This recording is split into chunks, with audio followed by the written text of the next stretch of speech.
Hello and very warm welcome at Amish Cycle 5858. I am Amish Cycle. Following news have been reported by American, European, Asian, African, Australian news channels and the news agencies. So please, let's go to the headlines. Plus, most watched, most trusted. Now on Disney Plus every night. Tonight we have breaking news as we come on. What the video shows, the controversial second strike killing survivors.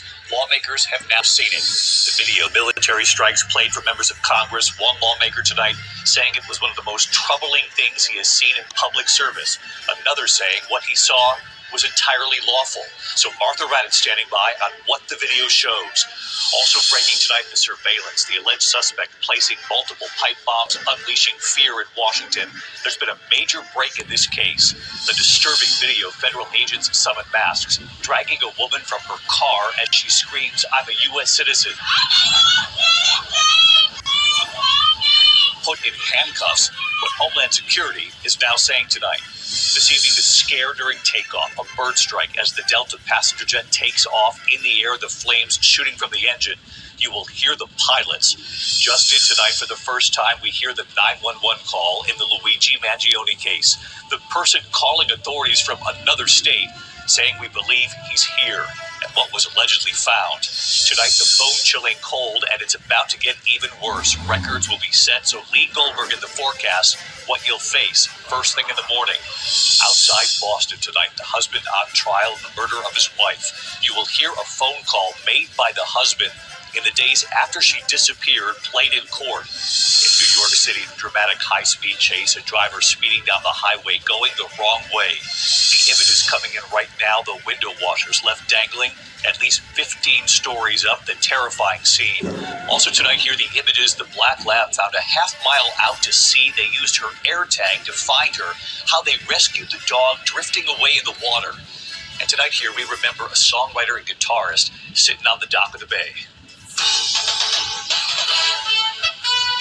From ABC News World Headquarters in New York. So back with the Fox News Alert. Listen up. The FBI is arresting the person suspected of planting pipe bombs outside RNC and DNC's headquarters in Washington back in 2021. That the night before the Capitol riots, January 6th. David Spoon joins us live from D.C. with the latest. David. Right, this is a big one. This is almost 5 years in the making. You remember this happened on January 5th, 2021, the night before the Capitol was under attack on January 6, 2021.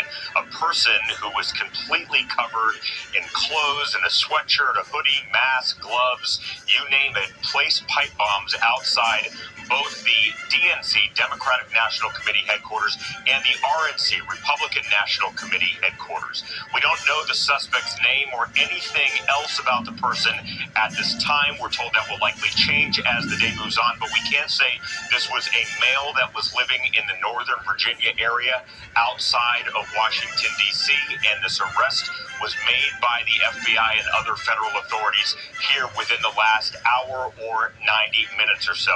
Just this past October, the FBI put out enhanced video of this masked suspect planting these pipe bombs on this bench outside the RNC and then the DNC. Now, this was, again, the night before the Capitol attack. Now, according to authorities, the suspect, they believe, was 5'7", using some technology where they could measure based on the video. The person wore a hooded sweatshirt, glasses, and gloves. We'll see if that rings true once we get an identity. Agents say that these bombs, Brian, were placed between 7:30 and 8:30 at night. It's important to note the bombs did not detonate, but they were viable and discovered the next day. Over the past almost 5 years, agents visited 1,200 homes, businesses, conducted more than 1,000 interviews, reviewed approximately 39,000 video files, going through 600 tips or so, and there was a reward, everyone, for $500,000 leading to this arrest. Of course, course, that'll be a question we're expecting to hear from authorities later today involved in this investigation to see if someone did indeed tip off authorities and may be eligible for that $500,000 reward. So a lot of questions. We want to know the name. We want to know much more about this, but this is something that's been plaguing Washington, D.C. and many across the country for almost 5 years now, guys. I'm looking at FBI.gov, and just one other fact about this individual. He was wearing Nike Air Max Speed Turf shoes. They're black and gray with yellow Nike logos. There are fewer than 25,000 pairs of these shoes that were sold over a 3-year period. So it's these little details that can make the breakthrough in a case. Unclear if that was the detail, but those are the kinds of things these investigators were looking at. That's exactly right. And the FBI did put some video. It was a computer image.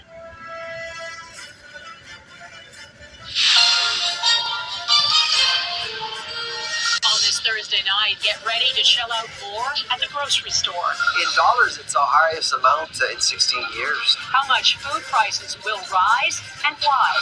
BC's conservative leader pushed out. I harbor no hard feelings towards anybody. The party's implosion and infighting. Divisive decision. We have a complicated world, but we hope it's a temporary situation. Why several countries are boycotting the Eurovision Song Competition. Plus, getting down to brass tacks. I find this very strange and very weird and unexpected. How this school band in small-town Manitoba jingled all the way to becoming an internet sensation.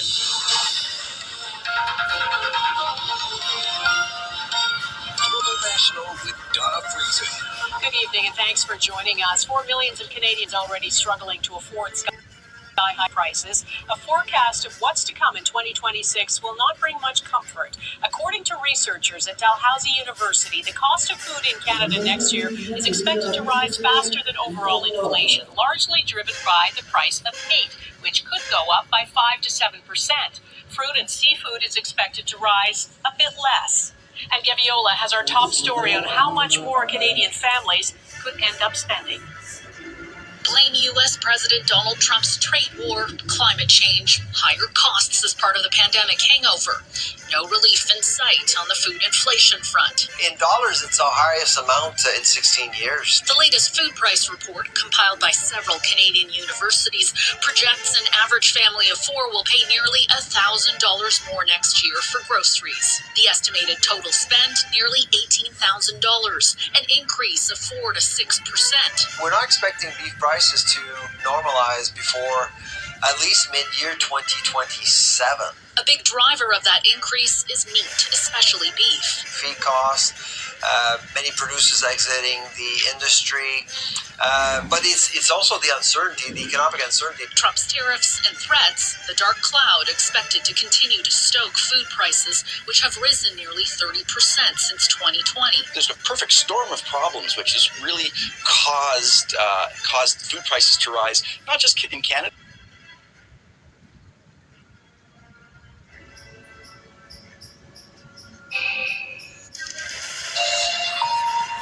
Welcome back to the program. You're watching Daybreak on France 24.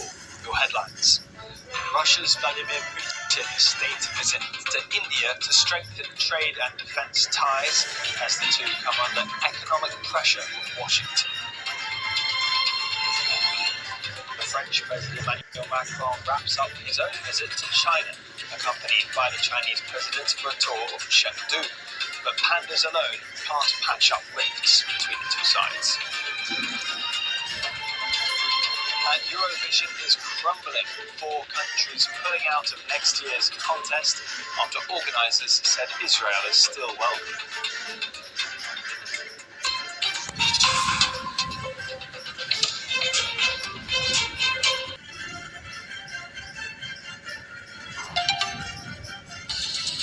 This is DW News, live from Berlin. Narendra Modi under pressure as he welcomes Vladimir Putin in New Delhi. India wants more Russian oil and weapons at precisely the moment that Modi faces heavy U.S. pressure to stop buying from Moscow. Also coming up, more rain is forecast for Sumatra, where rescuers on the Indonesian island struggle to help survivors stranded by flooding and landslides. And 4 countries drop out of the Eurovision Song Contest after failing to convince organizers to ban Israel over the war in Gaza.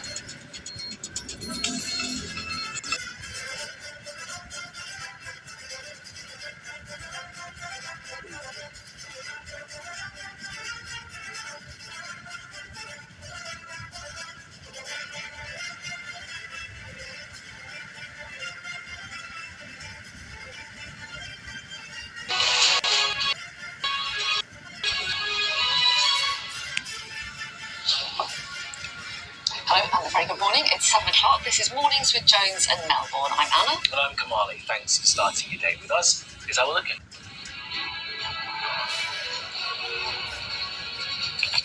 Sir Keir Starmer says he'll tackle what he's calling the moral issue of child poverty. His critics say, apart from scrapping the 2-child benefit cap, the plans don't add up to much. Eurovision is in a crisis as 4 countries say they will pull out of the competition after Israel is told it can compete next year. As Australia prepares to ban people under 16 from using social media, Sky News speaks to a mother whose daughter took her own life after being bullied online. But also, coming up this morning, we are going to be speaking to Ray Mears. The survival expert is adding his voice to calls all across Europe that we should be prepared in case war breaks out.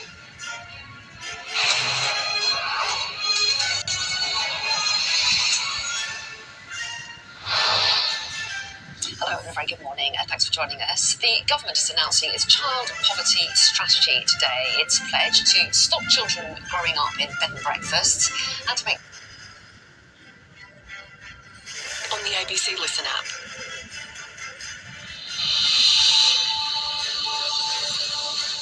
Firefighters battle out-of-control fires in New South Wales with heatwave warnings in place for large parts of Australia.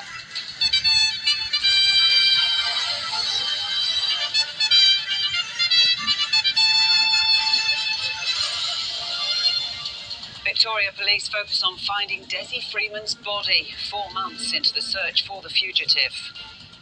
Another state Liberal leader resigns. Vincent Tazia steps down just 3 months out from the South Australian election. And Australia will be looking to wrap up England's first innings on day 2 of the Brisbane Test. The tourists are on 9 for 325.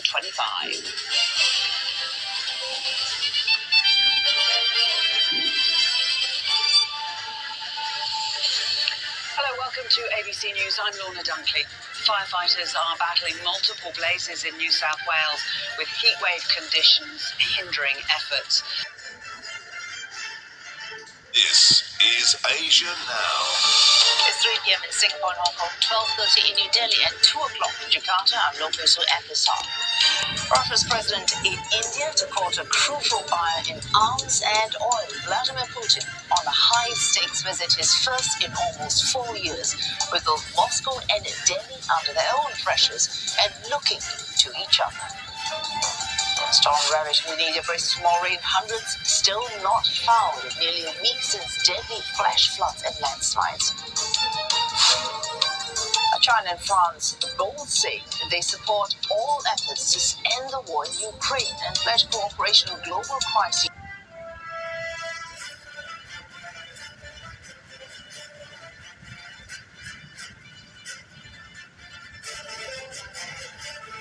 News. The news. US President Donald Trump praised the leaders of Rwanda and the Democratic Republic of Congo for settling a war that's been going on for decades. The televised signing of the agreement to end the conflict in the eastern Congo offered Trump another chance to tout himself as a dealmaker extraordinaire on the global stage. It took place amid reports of clashes between the Congolese army and the Rwanda-backed M23 rebels. No one was asking President Trump to take up this task. Our region is far from the headlines.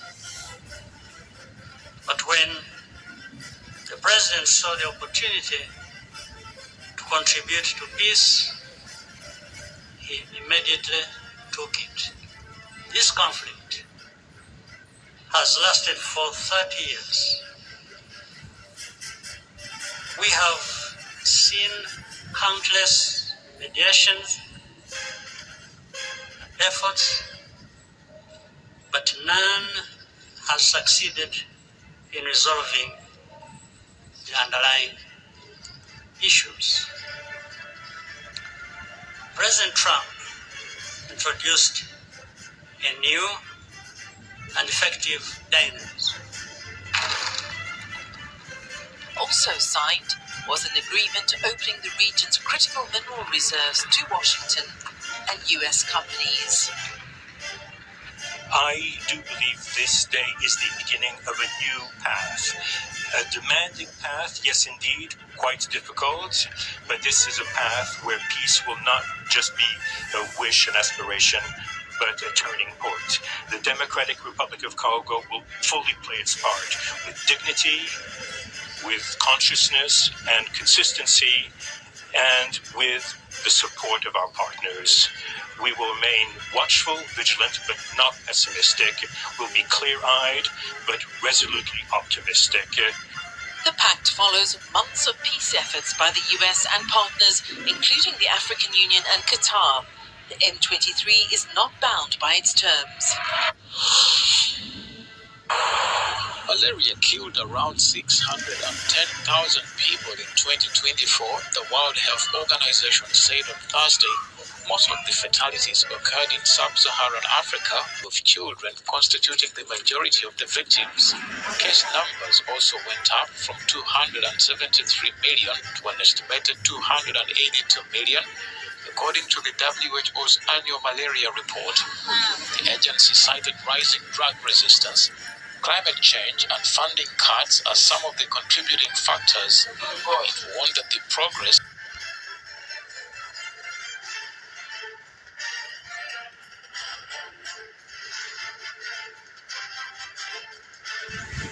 Thank you for watching Amish Shakil 5858. I am Amish Shakil. I hope you will visit again. Have a good life. Bye-bye.